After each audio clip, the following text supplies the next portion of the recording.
Thank you for coming out on Saturday morning.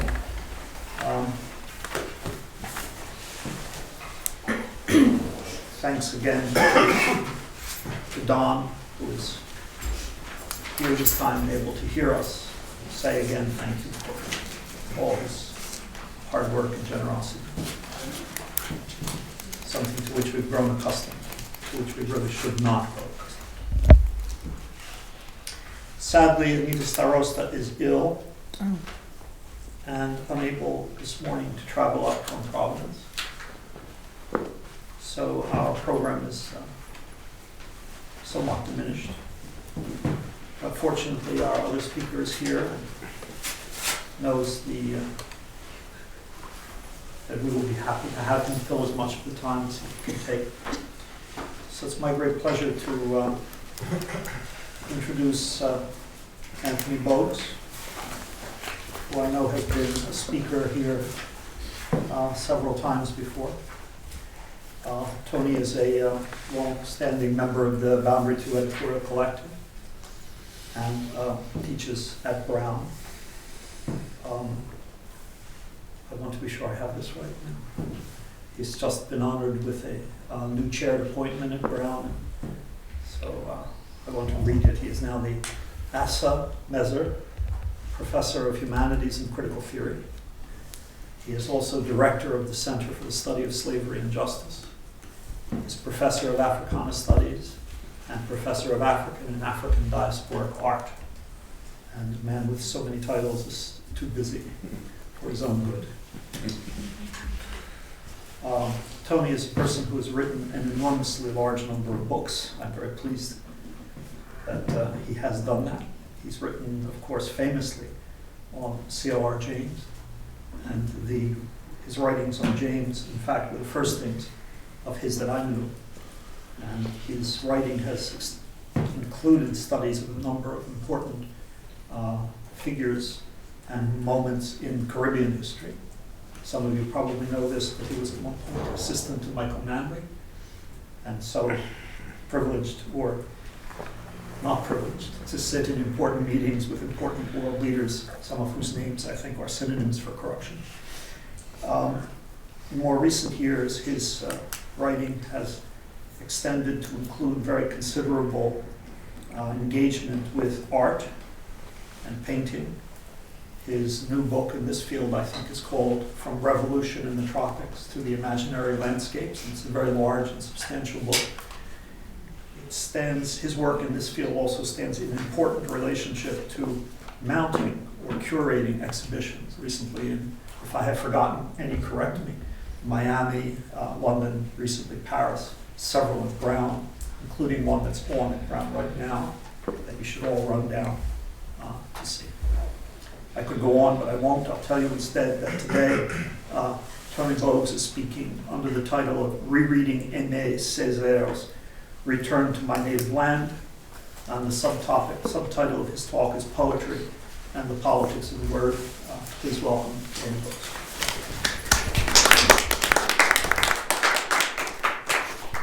Thanks, Paul. Very much. I want to thank Professor Bogues for that introduction. There is always a difficulty when you give a title very early on. When your host insists, I need a title now, I need a title. And then as you begin to prepare the paper, then the title shifts a bit. But I'm still going to do Césaire and the Notebook, but I've had to add one other piece of Césaire's work, which is Discourse on Colonialism. I want to begin by thanking very much Paul Bogues and the Boundary 2 for asking me to make a set of remarks at this event. I think I owe it to you, the audience, to say a few prefatory comments. I am currently engaged in a series of explorations in which I'm not only thinking about freedom, but working through an argument in which I'm trying to reconceptualize politics, and that this reconceptualization involves a notion of poesis. Here I'm being very specific. I'm talking about poesis, meaning specifically the capacity and the ability to make. And that in that making, there is both a transformation of the world, and in doing so, gives meaning. In this particular way of thinking through questions of poesis and politics, I am actually arguing against, sorry, my apologies. I have a thing in my throat. I'm actually working against Hannah Arendt, who wrote in Human Condition, and here I quote Hannah, "The action," Hannah Arendt says, "is the only activity that goes on directly between men, without the intermediary of things or matter.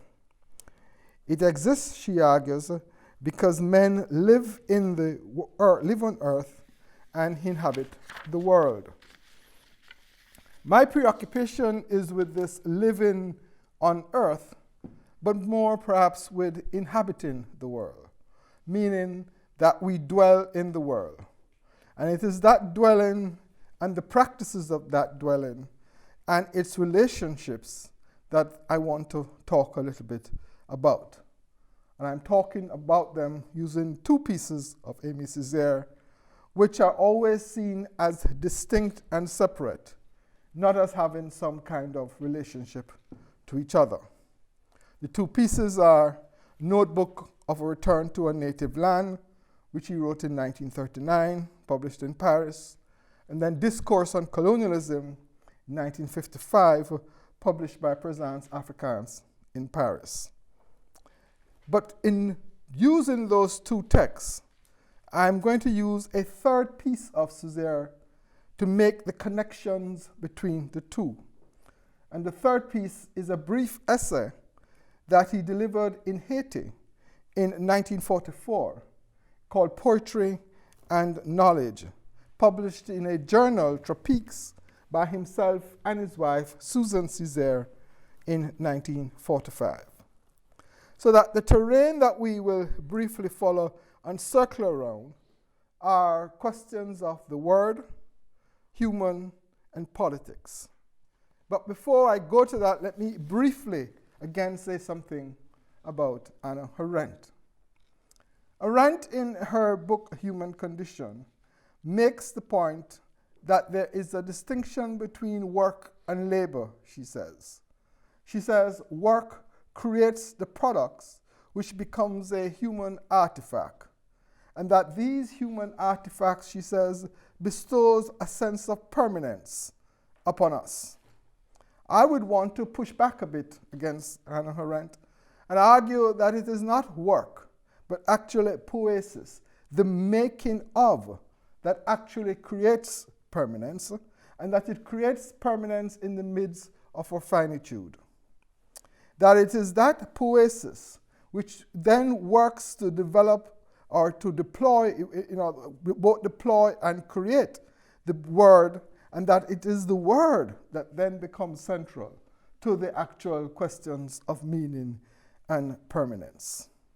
So that even though in John, in the New Testament, verse 8, it says, "In the beginning was the Word, and the Word was God," I would want to push back and say that in the beginning was the flesh, and that it is the flesh that created the Word. And one of the ways I came to this was actually looking at the work of Michelangelo in the Sistine Chapel, and particularly his 9 pieces, and the piece in which the hand of God is giving Adam life. And Adam is in earth flesh, and the hand of God is to give him life, but it is also to make him, giving him life, is to make him speak. But also, it is a puzzle that I had in my mind, the relationship between flesh and word. Part of it, in fact, triggered by some work of Horton Spillers, but that was really also trying to understand Césaire's preoccupation with the word and try to understand the preoccupation with questions of speech and the word in what I like to call the black intellectual and black radical tradition. So that therefore, in trying to go back to this business of practices of freedom, what I've had to do is to rethink this question of the word and its relationship, and therefore what I would like to call poesis, what I'm calling poesis, in trying to think about this question of to make and the making of freedom. In that particular quest, I have found Césaire's notebook, Return to My Native Land notebook, as well as the discourse extremely important. So let us go back to Césaire's briefly. I will not spend a great deal of time on his biography. He is known, I think, to many of you as part of what some people have called the negritude cohort. That is himself, Leopold Senghor, and Leon Demas. And the poem, The Notebook of a Return to the Native Land, is oftentimes seen as an exemplar of particularly his concept of negritude. I will not spend time quarreling, quite frankly, with a certain kind of conventional reading which abounds about this poem. But what I want to do is to speak directly to a few lines of this very long prose poem, 109 strophes of mixed prose and poetry of 1,555 lines. Césaire revised this poem many times, and the version that I want to use is not the original 1939 version published in Paris, but the one I think he gave to André Breton in 1941 when Breton visited Martinique. Breton, writing from New York in 1943, says this about the poem. He says it is a literary monument. But I also want to read for you a little bit more of what Breton says about Césaire and the poem. And this is what he says, quote, "And it is the black man who handles the French language that no white man is capable of today. And it is the black," Breton continues, "who guides us today into the unexplored, establishing along the way, as if by child's play," Breton says, "the contacts that make us available for sparks," end of quote. It is the same Breton who in 1947, in a particular exhibition, major first exhibition of Haitian art in Paris, 1947 rather, makes the point that Hector Hippolyte, one of the leading painters of Haiti of the day, has solved the problem of form, and that if the surrealists knew it, then they wouldn't have had a lot of work to do. There's a certain ironic twist here, I think, though, that we want to pay attention to.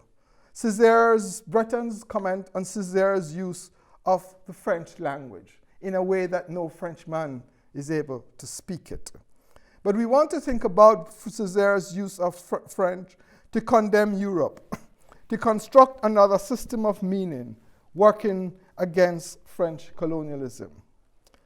We should at the same time, I think, understand the context in which Césaire is working in. That is, the drive of French colonialism to create a certain kind of assimilation of the subjects, the colonial subjects, into the French nation. The creation of what I like to call a non-sovereign kind of citizenship. So Césaire is working along against a certain kind of assimilation.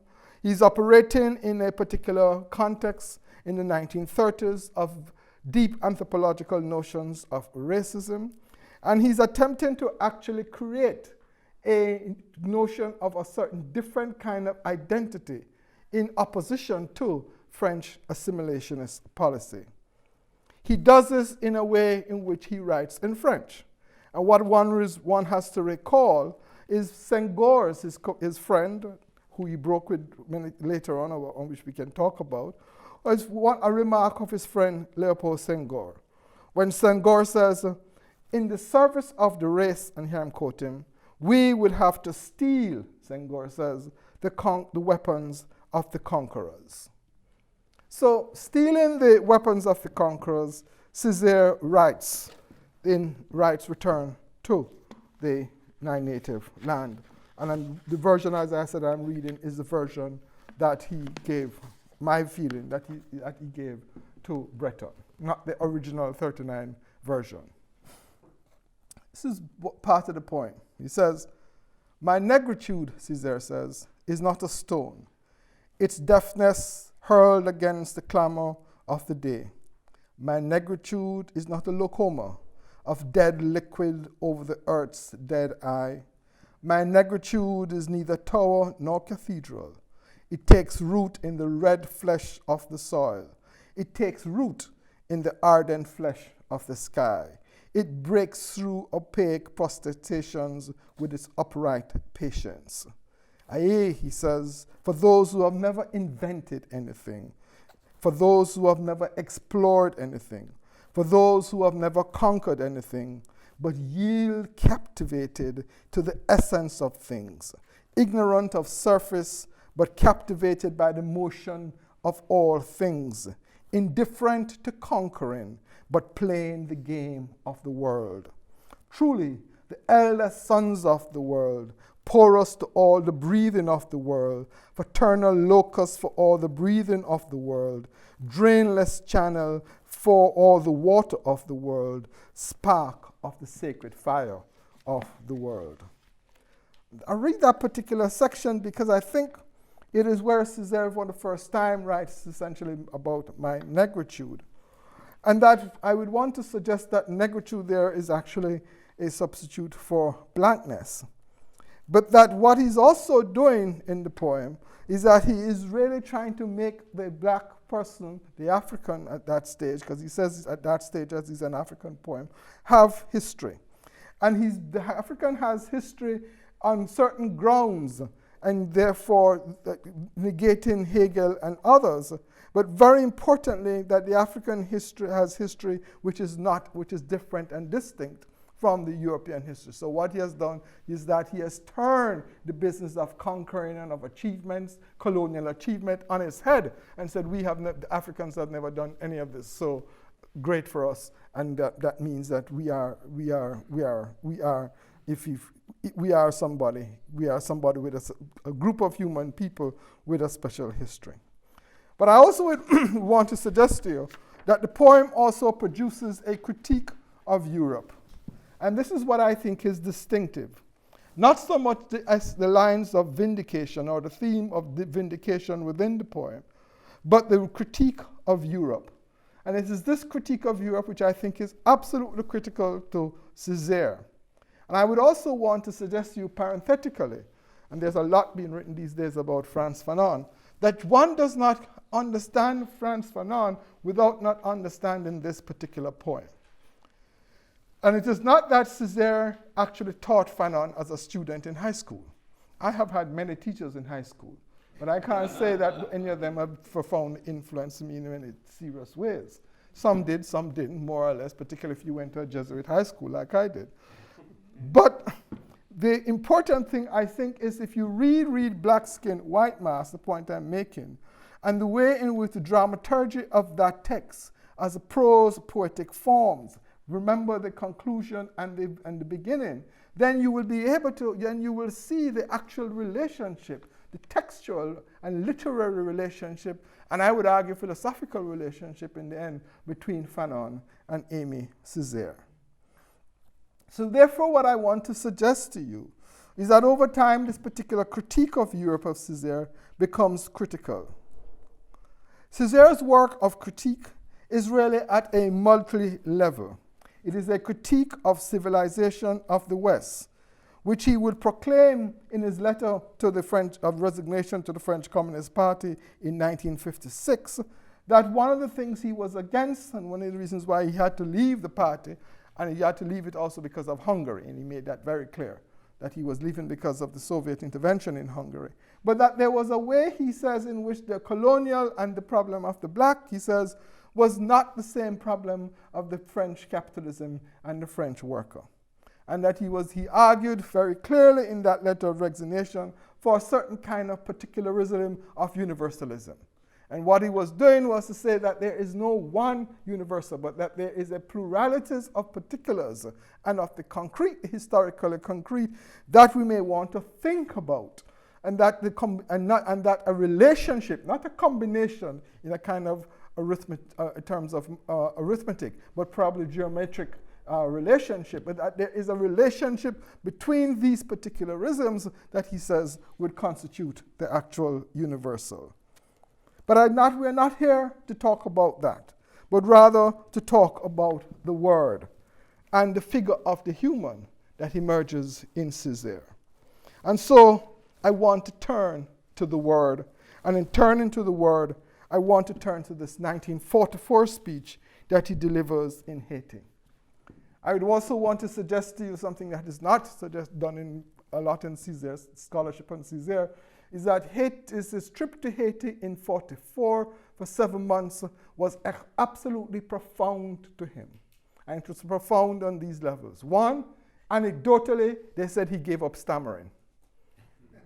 That may be true, may not be true, but that's the anecdote about it.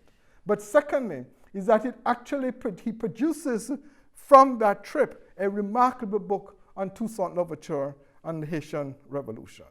And thirdly, he says, very importantly, that what Jean Price-Mars and others was doing from 1928, from the book So Spoke Uncle, in 1928, was actually negritude. So that Haiti, he says, was the precursor to all the work that he and Senghor and Damas was actually doing. And then the point he also made was what was happening in Haiti, he says, was that this was the first colonial problem, and we had to think about what the Haitian Revolution represents, he argues, as the first colonial problem. But to turn back to poetry. So his speech in 1944 is about poetry and knowledge. And this is what he says. He says, poetry is actually born, and this is him, poetic knowledge, Césaire says, is born in the great silence of scientific knowledge. Poetic knowledge, he says, is born in the great silence of scientific knowledge. And what is interesting, I think, is that he then goes on in this particular lecture, to then talk about the questions of the word and poetry. And this is what he says about the word. And it is on the word, a shaving of the world, a secret, unassuming slice of the world, that he gambles on our possibilities, the first and the last ones. He then goes on, the word increasingly risks appearing as an algebraic notation, that makes the world intelligible, just as the new Cartesian algebra has allowed the construction of theoretical physics. He then goes on and says, the time will come again, though, when the study of the word will be the condition for the study of nature. But at the moment, we are still groping in the dark. Importantly, Césaire then ends this particular piece with a series of 7 propositions, and I don't want to spend my time going through all of them, but I want to just read you a couple of them. He says, the poetic attitude, proposition 2, is an attitude of naturalization brought about by the imagination's demented impulse. Poetic knowledge, Césaire says, is that knowledge in which man spatters the object with all kinds of mobilized riches. Now, when you read this, you might say to yourself, if you know French philosophy, that this opposition between poetry and science that Césaire is talking about seems somewhat similar to Henri Bergson's notions of the vital. And that really what he's trying to talk about was a certain kind of vitalism. We know that Césaire at that moment was reading Bergson, and we know that later on in the 20th century, Deleuze picks up this vitalism and attempts to transform it. And therefore the paper seems on first blush to be around by certain kind of binary oppositions. If you recall as well that Bergson makes the point that philosophy, in a 1915 article, that philosophy, he says, will aim to distinguish itself from science and to expand human thought indefinitely. So you can say, okay, Césaire is reading that and then thinking about poetry. But I want to repeat and suggest to you that this is at first blush. Because for Césaire, there is something else. It is the act, and that something else, I would suggest to you, is the function of the word. That is, the word as the condition for a study of the world. And I think that business of the word being the condition for a study of the world then becomes important.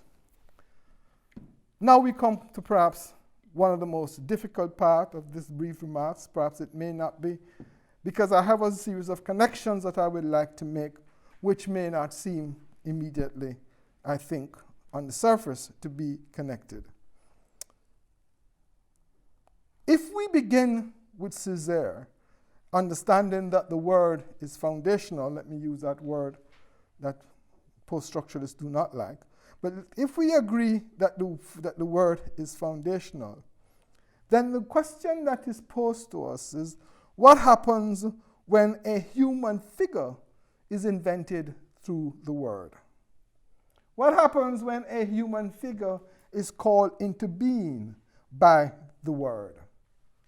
What happens, therefore, when the Negro is formed? What happens when Fanon in Black Skin, White Masks says, look, a Negro? The calling into being of that figure of the Negro creates not just an other or a certain form of alterity, but I would argue, along with Fanon, a figure of lack. But that figure is not just simply a figure. It is a figure that has a body. It is therefore flesh. And as flesh, it is a corpse that speaks. There is a remarkable poem by a Cuban poet, Nicholas Gillian, called, where he describes a slave. And he says, this is a corpse that speaks. And I would argue that what I've working from that poetic insight, what I've argued is that what we have around questions of racialized bodies, whether they are slaves or whether they're colonial bodies, is in fact was something I call a living corpse. And that this business, therefore, of a corpse that speaks because it is flesh, then therefore means that that speaking, in my view, creates another discourse. It is a discourse which I would suggest to you that rents asunder the norms of power and the subject. In trying to understand the speech and the word of this kind of body, this kind of figure, I would suggest to you as well that interpolation is not satisfactory. That perhaps Pease's work on questions of the naturalization of fantasy may allow us to have an insight in the relationship between power and this particular living corpse. That is the work of Donald Pease. And that really what you're looking at is the way in which the word creates the Negro, and that actually the word also, in a counter discourse, creates the black. But that the Negro and the black are a set of things. And they are a set of things not in the Marxian analysis of commodification, but they are figures that are things in an analysis that Césaire would put in discourse on colonialism of a particular process, he says, of thingification. And so here comes the second connection. And the connection comes back to my open remarks. It is language and the word that creates the Negro. The Negro is made. The black is seen as a counter discourse on the unmaking of that Negro, but it is also, if you wish, a figure of lack. So my point here is generally about poesis, the making of. So look at Negro, remember in Fanon, about how a figure is made.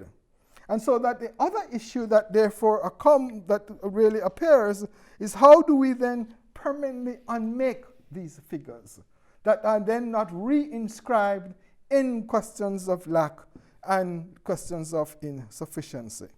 And therefore, how do we work through the word and through language this business of rupture, what I've called elsewhere moments of epiphanies. Let's then turn to discourse on colonialism.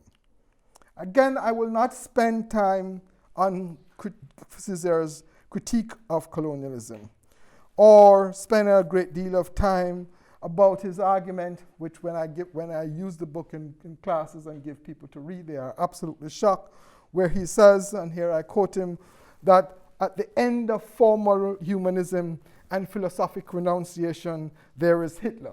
Usually when the students read this, there's great consternation in the class, and you have to spend hours then going through this. Norris' statement, which sometimes is also makes students kind of, particularly American students, kind of sit up when he says American domination, the only kind of domination from which you never recover. And then he catches himself in the sentence and says, never recover unscarred.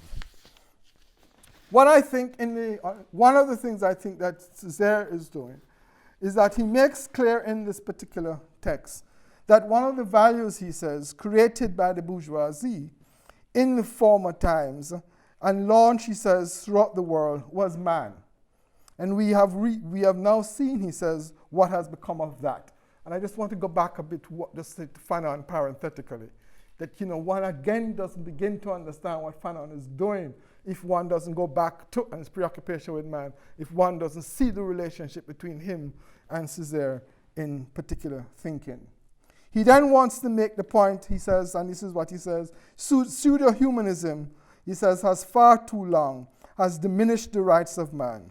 It is a concept of man, he has a concept of man, he says, in which rights is and still too narrow, he says, and narrow and fragmentary. I want to suggest to you that what Césaire is also doing in Discourse on Colonialism, separately from what he's doing in the Return to Notebook, but linked through the essay, poetry, and knowledge that he does in Haiti, is that he's now positing an idea that the figure of man is incomplete. And that it is incomplete. It is not so much that it is man that Europe has formed, and that in forming that man they have made a set of mistakes, but actually that the figure of man is incomplete. And it is that incompleteness, I just again parenthetically speaking, and if you see I'm speaking parenthetically, it's because I'm trying to think about a tradition that actually thinks about these particular questions and locating it in a different way. That if you don't begin to understand the work of Sylvia Wynter today, if then you don't understand that her work relates to Césaire's attempt to talk about the incompleteness but not quite finished in his work, and her then desire to take up that cudgels, intellectual cudgels, so to speak, and then to think about the completion of man, and then to posit the idea after man, the human. But in business of trying to think through the question of the incompleteness of man, and the way in which, therefore, one begins to think about the word and how word then creates figures, whether it is a Negro and so on, then it allows us to begin to go in another direction. And that direction is really to begin to think about the ways in which modes of the human are actually created. That the modes in which figures of the human are created comes about from a certain process of poesis, and in that process of poesis, the questions of the word is important. What Sylvia would call the creation of genres of the human. Césaire wants to make this point that there is the figure, the man is incomplete. And he wants to, I think I would argue, distinguish this from pseudo-humanism. And he wants to say the following, amongst many other things. One, that this figure of man is incomplete because of the way in which colonial and racial power operates. Two, that the way in which scientific, in quotation marks, operates then does not allow us to get to the question to understand this figure of the man. And thirdly, he would want to argue that rights and freedom are also incomplete. And when he says rights and freedom are incomplete, I don't think he means that there is a way in which we talk about this in political philosophy, in which you say that, okay, equality then an ever expanding notion of equality. So that's inclusive. I am equal, not equal today. You are not equal today. Tomorrow you will be equal to me, and so on. And this kind of ever expanding circle that we will actually have, we will then solve the problems of equality. I don't think that's what he's talking about. I think he's trying to think through another radical form of us thinking through questions of man and completeness in relationship to some of the questions that has been posed to him by colonialism. Césaire does not give us any solution to some of these problems that he poses. In the 1950 remarkable book of poetry called The Lost Body, with illustrations by Pablo Picasso, remarkable illustrations. And this is one of the things that I think we need to think about. And when one thinks about Césaire, we don't do that. If you look at, and I walk with these books now, so I'm sorry. If you look at Césaire's, this particular edition, the notebook, and even the first one, the 39, which has just been republished by Wesleyan University Press, both French and English. Notebook on Return. The illustrations in the notebook are by Wilfredo Lamb.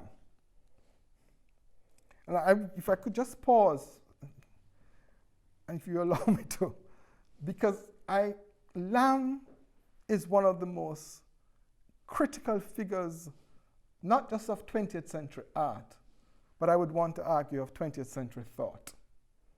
This is a figure who is Cuban, Afro-Cuban, leaves Cuba, goes to fight in the Spanish Civil War, begins to paint in Spain, leaves Spain, and then goes to Paris, works with Picasso. The history of art has him essentially as a junior partner to Picasso, which he wasn't. And then becomes friends with André Breton, becomes very good friends with Césaire, spends a long time with Césaire in Martinique, whose painting, The Jungle, is considered, in 1947, is considered the painting of decolonization, but is studied in art history as a painting that is influenced by Surrealism and Cubism, without understanding that the actual painting comes out of his own Haitian and Martinican experience, that the forest in which he's painting is a painting in which Césaire takes him and Breton and Suzanne Césaire in Martinique. And that and the Haitian thing, Haitian is work in Haiti, and then is going back to Cuba and working with Afro-Cuban artists, particularly the group of 21, that then in fact is what influences the painting. A total different intellectual itinerary. But what modern art has it? Cubism, anyway, and modernism. So anyway, come back to Césaire. That this particular book of poems, Lost Body, done in 1950, with these remarkable illustrations by Pablo Picasso. It's a collection of poems. And the first collection is simply called The Word, with this remarkable remarkable illustration by Pablo. And this is what the poem says. Among me, from myself to myself, outside my constellation, clenched in my hands only, the rare hiccup of the ultimate raving spasm, keep vibrating word. I will have luck outside the labyrinth, longer, wider, keep vibrating in tighter and tighter waves, in a lasso to catch me, in a rope to hang me, and let me be nailed by all the arrows of their bitterest curate to the beautiful center stake of very cool stars. Vibrate, vibrate, you very essence of the dark, in a wing, in a throat, from so much perishing, the word nigger, sprung fully armed from the howling of a poisonous flower, the word nigger, all filthy with parasites, the word nigger, loaded with roaming bandits, with screaming mothers, crying children, the word nigger, a sizzling of flesh and horny matter, burning acrid, the word nigger, like the sun bleeding from its claw onto the sidewalk of clouds, the word nigger, like the last laugh carved by innocence between the tiger's fangs, and as the word sun is a cracking of bullets, and the word night a ripping of tearful, the word nigger, dense, right? From the thunder of a summer appropriated by incredulous liberties. One of the things about this poem, and I don't have time to do it, is actually to suggest to you that there is a relationship between this poem and another sort of poem that was done by Jacques Roman in 1939-1940 called Filthy Niggers. And that I would want to, what is interesting is that the actual 1947-48 version of Notes to my Notebook includes that sections of Roman's poem done over. This is 1950, so I think that there's a way in which, again, there's a certain intellectual itinerary that's happening there that Césaire is drawing from that we want to think about. But this last line, appropriating liberties, I want to end with this business about appropriating liberties and what that particular appropriation of liberty might actually mean. Césaire in this particular poem, obviously drawing, I think, from the work of Jacques Roman, and and obviously his early work draws on Harlem Renaissance and so on, and that story we know. Essentially, I think, is again reiterating the way in which the word creates the figure, the way in which the word operates as a fundamental category, not just of thought, but the creation of category itself. So that he also I would want to suggest to you, begins to think about these things and some other set of things, in not just in this poem, but in other poems in this particular text. And that essentially, this is what I would want to argue.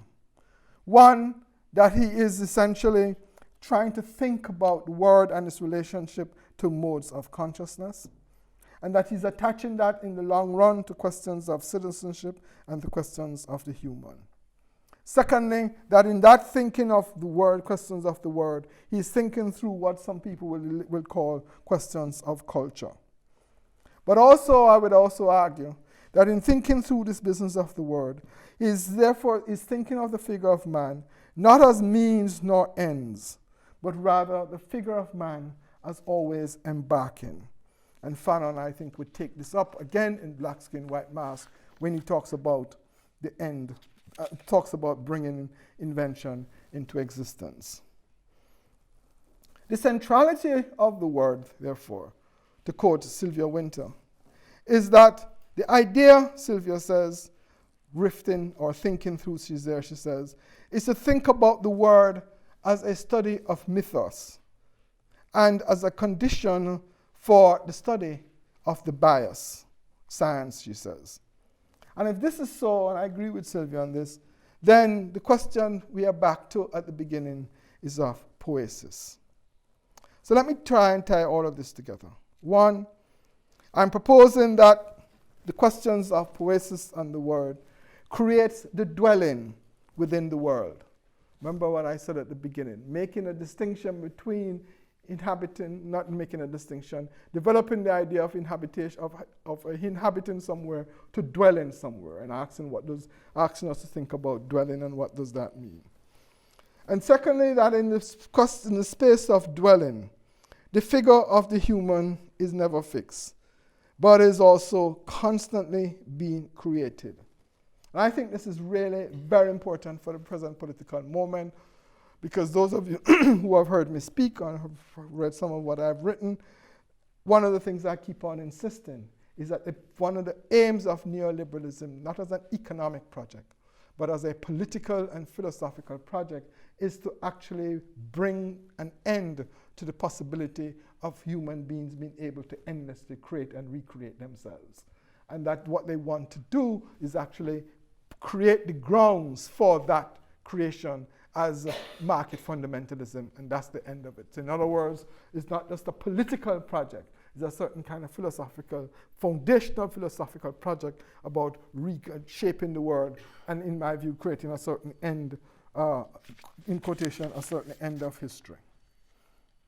Not in the Hegelian sense, but in a sense where there's nothing else to do. I want to end with these few words. Politics, I therefore want to suggest, is about a poetics of the word. It is about, I argue, a set of commons association. I would want to argue that contrary to the Aristotelian notion that man is by nature political, that is not so. That in fact the question of the political is something that we have to construct. And that particular construction is around issues of necessity and chance. We are not political animals by nature. It is speech and association that creates the political. A point, this is not new. You just have to read Jacques Rancière's on disagreement to begin to see that, to see that when he talks about the part of no part and how that part of no part becomes the political. The question that faces us, therefore, is not one of liberal politics of forms of representation, whether it's to diversity, arithmetic, of who is in what and who can vote and who can't vote, although those things are foundational, please, absolutely critical questions of voting, etc., and forms of representation. But I would want to suggest that a more fundamental question that faces us is one that has come through us through colonial modernity. That is, from 1492, the world has shifted, and that shift in the Columbian voyages, in my view, created a new terrain which we have not paid sufficient attention to. And that terrain is around difference. It's around how to live in difference. Voting is wrapped up, equality, all these things, absolutely important.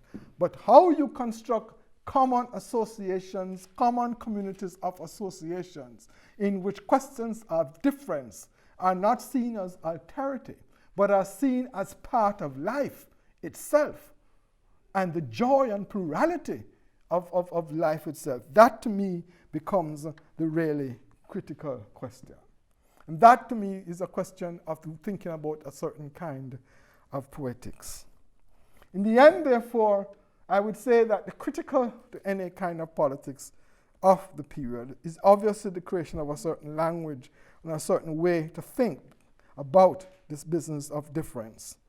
But it is also, in the words of Camus Brathwaite, with which I will end, I think, something to do to the word.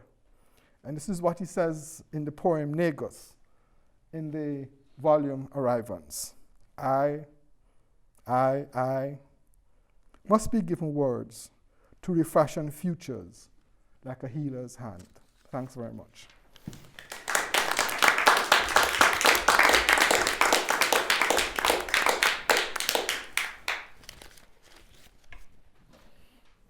Yeah, if I can find my watch. Yeah. Yeah. Thank you, Tony. This was wonderfully valuable and enlivening and provocative. I suppose I'll say, first of all, keep hold of some, this is to everybody, keep hold of some of the language that Tony cited from Césaire, the motion of all things, the breathing of the world. These same language forms will appear in Wordsworth this afternoon. And that's really quite uncanny. I think I'd like to just lay out a few very brief questions, any one of which could be developed, I'm sure, at length, and you're welcome to as you wish. But just in the trajectory of this talk, you begin by Xing out action and the term vanishes. And that's just interesting, and one would like to hear more about it. That is, as an argument with Arendt to re-emphasize a term that she undervalues, to differ with her on labor and poison. I mean, that's all wholly good, but the effect of Xing out action to begin is worth remark and reflection. The relation of flesh and the word just sounds so Christian to me. Well, that's why I went to John. But Yeah. that's why I went to John. Yeah, I know, Jonathan. I know, But I then know. Will made a different move. And it's again, and my saying this bears again critically on the attempt I'm making this afternoon. So, but in your speaking of flesh and then the word, I wondered about where does breath come in? And in thinking about the Michelangelo representation, which you do such a forcible reading from, I was just reminded, per contra, Shelley, the deep truth is imageless, and maybe it's the difficulty of the visual representation of breath that's at issue. I was very interested in the citation from Césaire, which I didn't have in mind, red flesh of the earth, flesh of the sky. The figuration of the flesh of the sky is to me a very unusual one, and I'd love to hear more about it.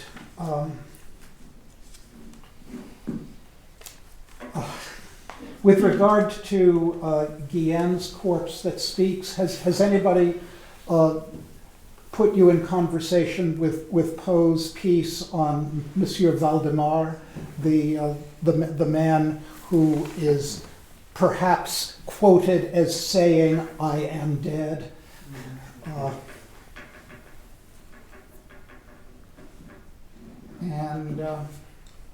Right, and then finally,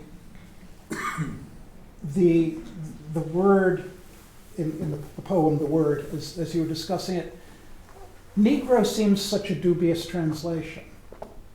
And I'm sure you have something to say about that too. That is, circa, I mean, the way I would particularly say it is for at least many people within the English-speaking world circa 1950, Negro was a term of dignified affirmation. And although there's much to say against that usage and the belief in that usage, nonetheless, it seems like there are other terms of racial characterization that might capture the force better or differently. Can I take another one if you don't mind? Sure, yeah, whatever you want. What you said, Tom? Can I take another one if you do not mind? That is, more from the floor. More questions. I would, Tony, you said that you wanted to refer to the 1941 version of the poem they gave to Andre Breton. And I was wondering what you think the difference is between that particular version of the poem, or if that's the one that we all know, and is that different, or is there another one, another version of the poem, and what the difference is between the two? All right, let me, thanks, Hortense. What I would want to do, Jonathan, is to really replace the word action with making. All right? I think I understand what Arendt is trying to do, making a distinction about, with its action, work, and labor. Right? That's the triad which she works with. And I would want to talk about making. And I would want to talk about making for a poesis, because it is, I think it is the making of the thing itself. All right? that and even the making to create a certain kind of politics, the making of associations, that to me becomes critical. And I may be wrong in this, because I've come to this position through actually art, through trying to think about that is in fact, when we as art critics begin to look at the actual thing itself, piece of painting, whatever, and we write a lot about it and so on, and thousands of pages, that what I find interesting talking to the artists themselves, it is not so much the image, but it's actually the making of the image that is critical to them, and the process of that making.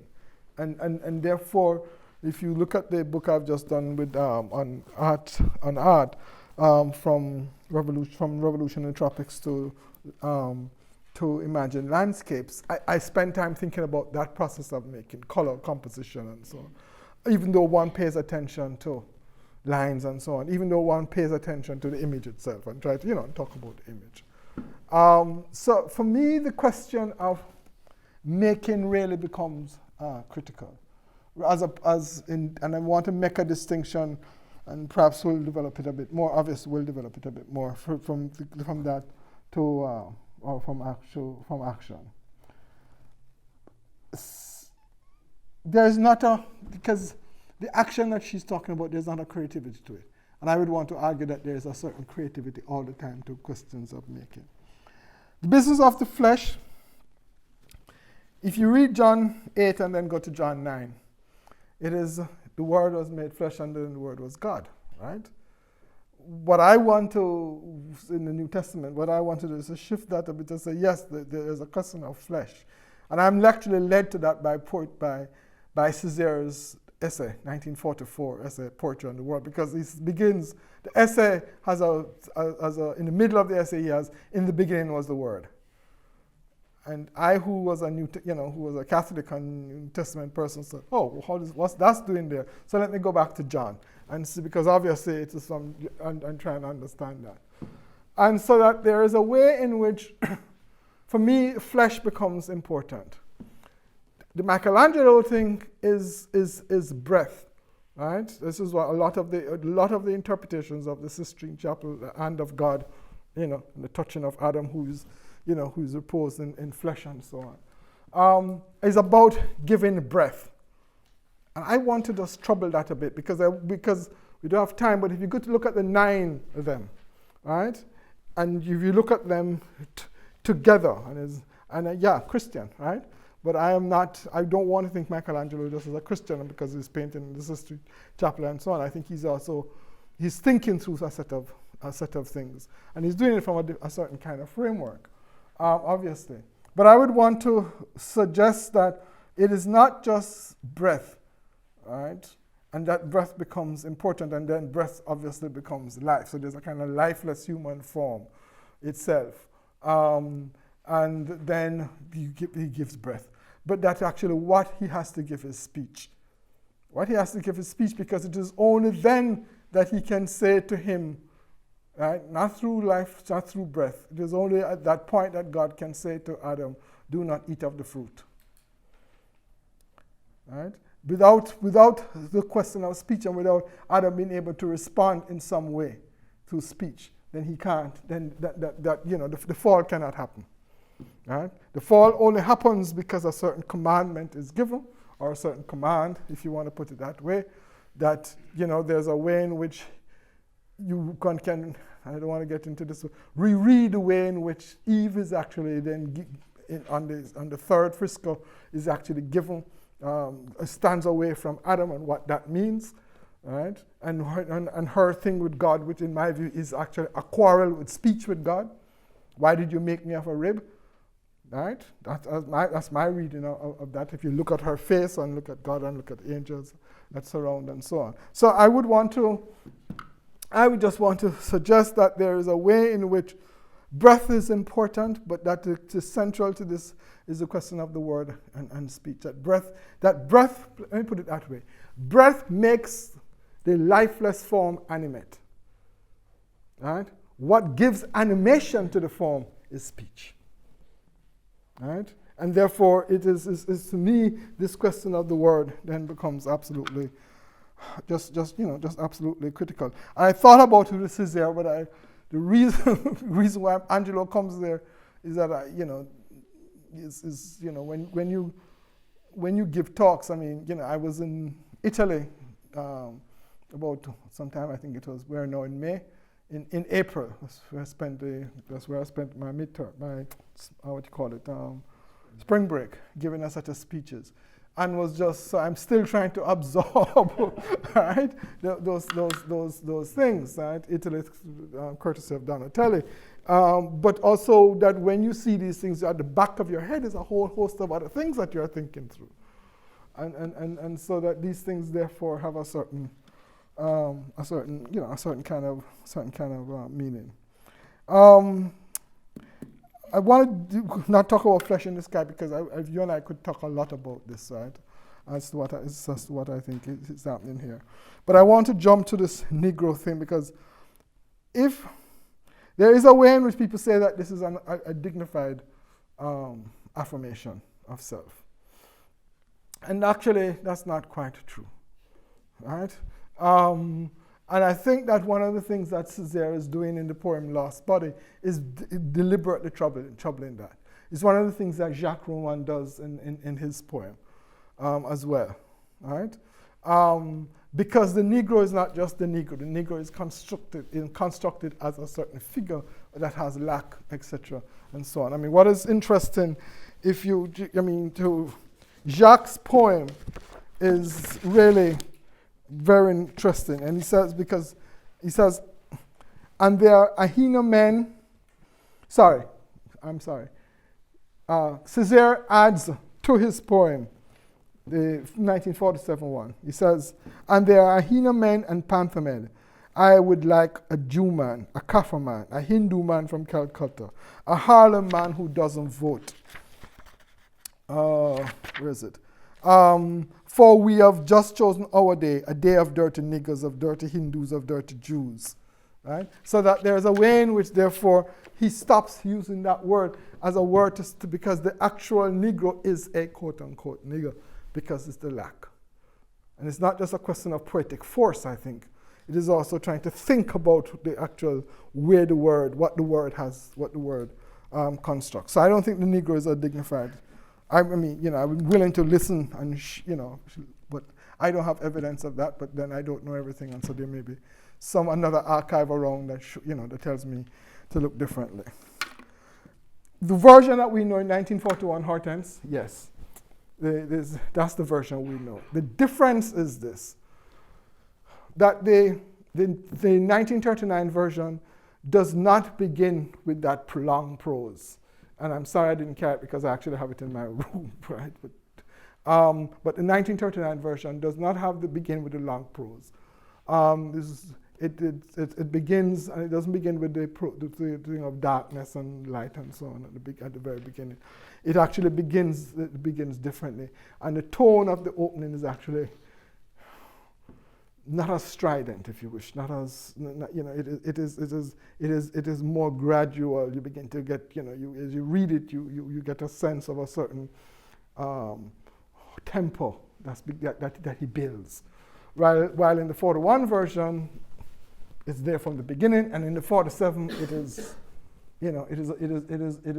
all over. So much so that the critics like James Arnold argue that really what we have done is that we now have a Césaire that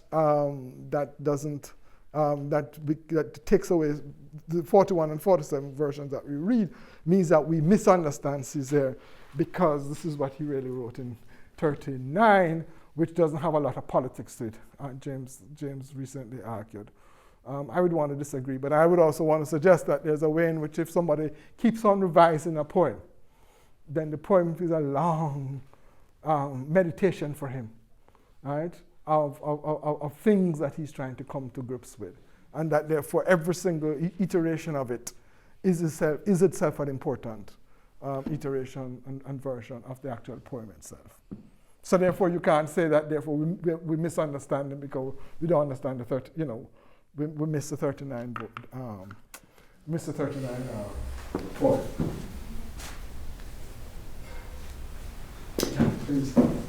Thank you, Tony. I feel like I got a really fantastic intellectual workout this morning, moving across the different genres with you. And I was really struck by your engagement with the visual arts and the visual artists. And there was one little teaser that you introduced that I wanted to hear more about, and that was the Haitian surrealists, who you mentioned, who you said, yes, who you said was so foundational. So I just wanted to invite you to say a bit more about that. Yeah, Hippolyte to me is, I mean, what I'm doing is that I've been commissioned to write 2 books on Haitian art, and I'm writing, the 2 artists I'm going to write on is Andre Pierre and Philomé Aubin. Hippolyte is considered to be the central figure in what is considered to be quote-unquote naive. And, Joan would know, Colin would know a lot about this. Naive Haitian art. Because partly there is a story that goes something like this. There's the American occupation. There's a man called DeWitt Peters who comes in the occupation. He stays. He creates a center for the arts. He then sees all these so-called naive people painting around. He brings them into the center. He invites a whole host of people to come. They say, wow, this is great stuff. And voila, that's Haitian art, right? Totally forgetting that when Christophe was actually the ruler, which is in the 1800s, that he actually invited Peter Evans, the English painter, to actually come to Port-au-Prince to set up an art school. So one of the first art schools was actually set up in Haiti, and it was around portraiture. So you have to think about, and there's a lot of stuff. They just found an amazing thing done on Christophe, that Evans did of Christophe's son in a garage in Puerto Rico. Right? God knows how it got there. And you know, we brought it to New York. Some people brought it to New York, and somebody actually gave me a small image of it as a present, a Haitian painter. There's what I'm doing is troubling one part of the story of history of Haitian art. But I'm also troubling a story about modernism in art, because the way in which is then said is that essentially what Hippolyte does, and I'm sorry I don't have the images here to show you, is that they say he essentially, Breton says he troubles forms, right, and colors and lines and composition and so on. He actually paints with, when they find him, he's actually painting with with feathers, chicken feathers. That's what those are his materials. And the French take him up, you know, and you know, as I said, the UNESCO exhibition in 47, and he's seen as this major figure. But he's also then seen as this, that because he himself, he considers himself to be a voodoo priest, right? Then he says the god, the laws, which, you know, tell him what to paint, okay? And therefore what you then have is a situation where voodoo and Haitian art are collapsed and conflated. And what I've been arguing is that there's a way in which that's one part of the story. That there's another part of the story that Andre Pierre, for example, is influenced by voodoo, but he's not a voodoo priest, he's not an Ongan. And that what he's saying about painting, that the 200, he says that there are 200 gods. He says, I'm going to paint a Bible of Haiti because there are 200 gods, he says. And so what I want to do is to paint the 200 gods, and begins to paint this. I mean, just remarkable. I mean, for me, his most remarkable painting is one in which the gods are actually on a white horse leaving Haiti. And the caption is, the Loas leave Haiti after the war, after successfully doing the War of Independence. It is to blow your mind, right? So you have that, and then you have somebody like a Philomé Aubin, who is Baptist, not voodoo, but who paints the entire American occupation. And who says that what I am, he says, for me, painting is like a Bible. But he says it's like a history Bible. And he paints everything, including the actual murder and crucifixion of Pele, right? In which the Americans killed the leader of the guerrilla movement against them, took pictures and dropped the actual photographs. He picks it up and paints this remarkable painting with Pele as a crucifix being crucified. Absolutely remarkable. But he's not voodoo, right? He's Baptist, and he says he's Baptist. So that what one wants to do is to complicate that history a bit, but also more fundamentally to say that there is a visual language that comes out of the experience of black folks, right? A musical language, as I would argue as well, but also a visual language that comes out that is essentially important to understanding the experience of what blackness is in the Americas. And that it has a different valence and a different register that we want to pay attention to. I'm not giving it any exceptionalism. I'm just saying it has a different valence and a different register that is important to pay attention to. And then to argue, importantly, in the relationship to the history of thought, whether it is Western art or questions of history or questions of politics or questions of literature, that in fact this particular register reconfigures the way in which we think. So again, it is not negating one and saying, oh, we don't want to pay it. It is saying that there is a relationship that actually, but that relationship complicates and negates. It's not negate, complicates the way in which we begin to think. That Césaire used to say that exchange is the oxygen. Right? He says exchange is an oxygen. He says the real problem is the way in which Europe constructed that exchange. Right? It was conquest. But he says exchange is an oxygen.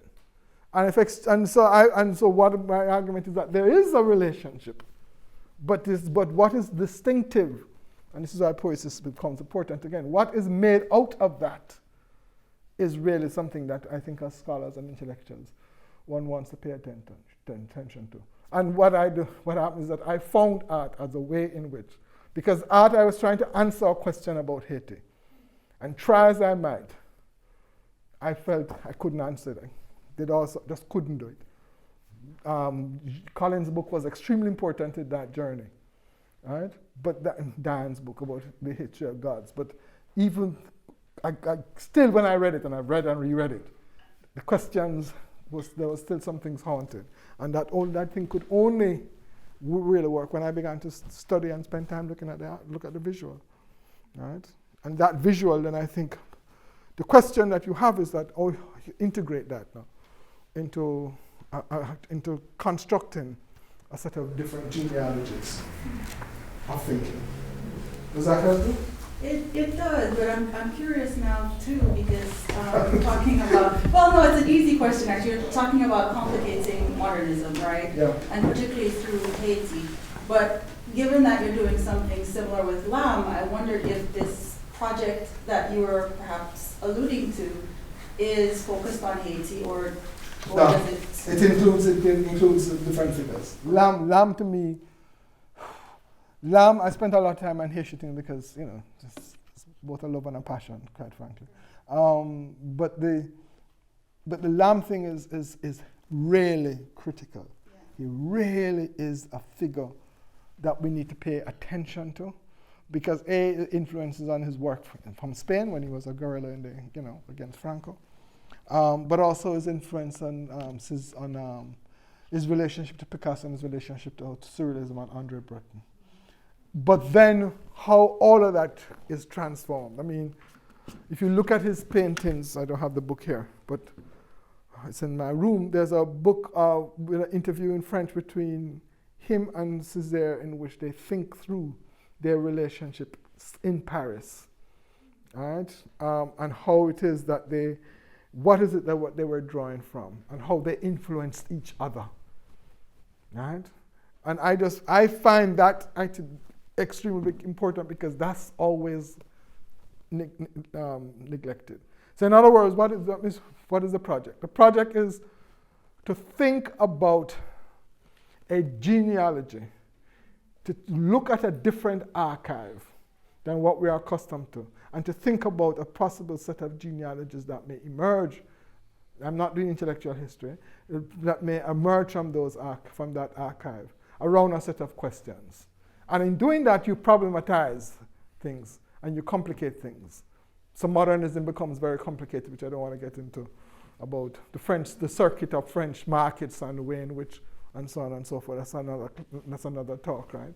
And the centrality of French markets to Picasso and to Matisse, and Islam to Matisse, right? The colors of Islam to Matisse, right? And which then gets worked out. Islam into Matisse in North Africa, Morocco, Algeria. And then that works out in the Vaughn's Chapel, with just remarkable paintings later on. So, but that complicates a whole set of things. But let me not, sorry. Thank you. Thank you very much.